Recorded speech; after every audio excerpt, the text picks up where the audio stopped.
Hello class, my name is Randy and I'm going to be discussing the Seventh-day Adventist denomination. As historians, it's important that we discuss events in history through a study of primary sources, and if we use secondary sources, to be very careful of where we get them, basically considering who they're written from, the time period, and the attitude of the author towards the event. The Adventist Church has its roots in the Second Great Awakening during the 1830s and 40s. It was arising from the Millerite movement. William Miller was the person who started that movement.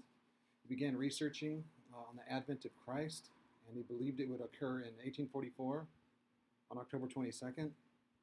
He got to this conclusion by interpretation from the book of Daniel and Revelation. And when the date came and Jesus didn't return, Adventists call that event the Great Disappointment.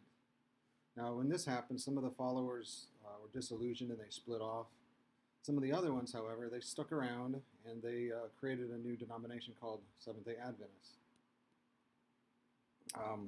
They believed that they were not incorrect on their date, but rather than being a physical return, it was a spiritual return. So Jesus returned to his Father in spirit.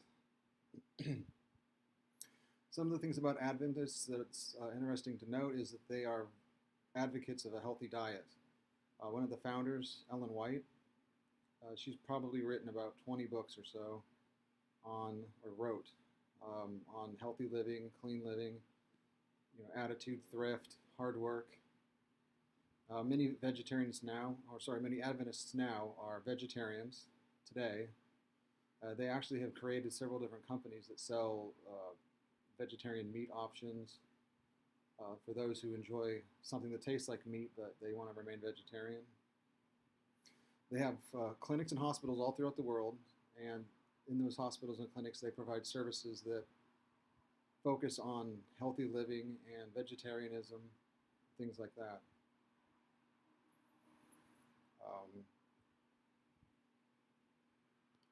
Adventists are also advocates of education. They have about 106 colleges and universities throughout the world, not just in the United States. One of those is actually pretty famous, named Loma Linda University. They're a medical research facility and university, and they do a lot of work, especially in the area of cardiology and heart health and things like that.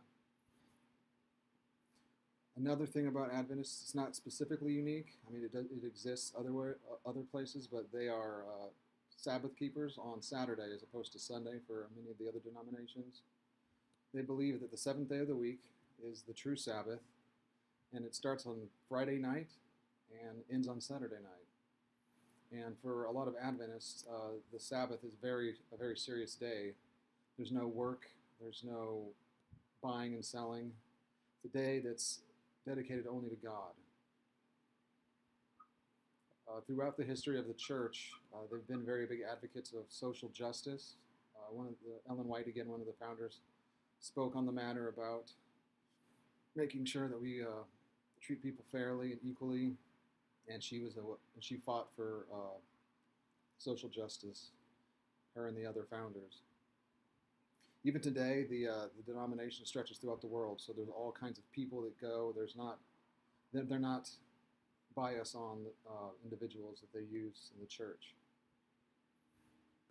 One of the things about Adventism that's important today is that it's very mission-orientated.